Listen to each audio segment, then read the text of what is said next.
Backstreet Boys Millennium broke the record for the most records sold in a week until NSYNC dethroned them the next year with No Strings Attached. Is that right?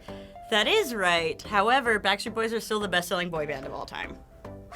So, I'm not a competitive person, but now I'm like, facts. You are my fire. Backstreet Boys Millennium turns 20 this year, which makes me feel very old, and brings me back to sitting in the back of my mom's minivan in the drive-thru for Burger King to get the CD single of all of the songs. It was like really exciting. More groups should do that. Chicken nugget bundles? Yeah. How did Burger King get exclusive Backstreet Boys music? Simple. We wined them and dined them like only we can.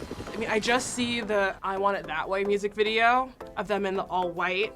Were they on like an airport tarmac? My understanding also of like the Backstreet Boy phenomenon and also like the boy band phenomenon in general came from the All the Small Things video that was parodying it. I think that it added a legitimacy and a relevancy.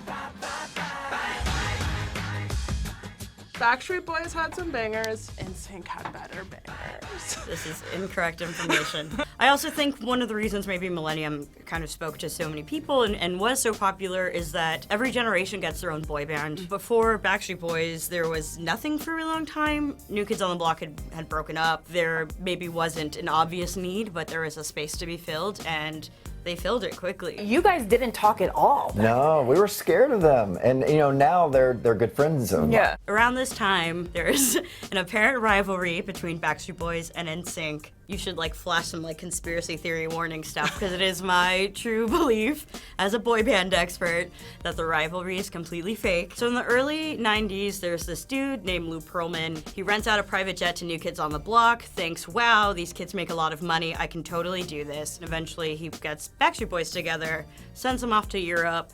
They kind of get whipped up into shape, and then come back, and then they sort of explode on the scene. Pearlman gets the idea that maybe there should be 2 boy bands, and I can make even more money. And when that happens, Backstreet Boys don't even know that their boss is behind NSYNC. They find out later, and then they uncover a lot of other problems. But at that time, NSYNC, of course, didn't hate Backstreet Boys. They were like, wow, we're doing something similar. Maybe we can be friends.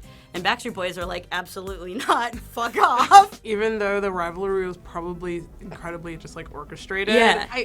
I picked my side. I kind of saw Backstreet Boys as the ballads band. And NSYNC was kind of like the fun party band. Ballads are nice and all. Backstreet Boys were really good at them, but like, I don't know if I want to be like sad all the time. I'm supposed to be more like a baby goth. Like I need rain and black and white shots and really dramatic like leather jackets or whatever.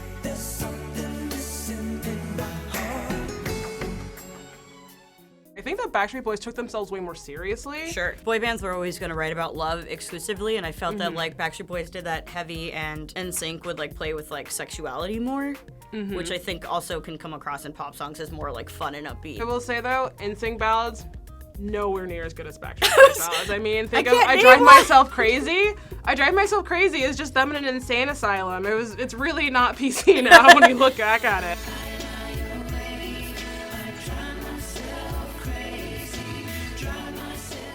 It doesn't hold a light to the Backstreet Boys ballads. Speaking about not PC songs, Spanish Eyes on Millennium, I revisited it for this and I was like, Jesus Christ. You could have stopped it, Howie. You could have stopped it, and you didn't, and that's on you.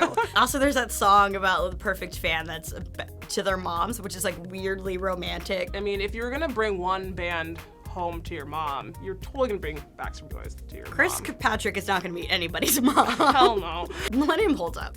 The call goes off. That was some good shit. I'm really appreciative that you are going hard for the album that everybody was like, all right, this group is done.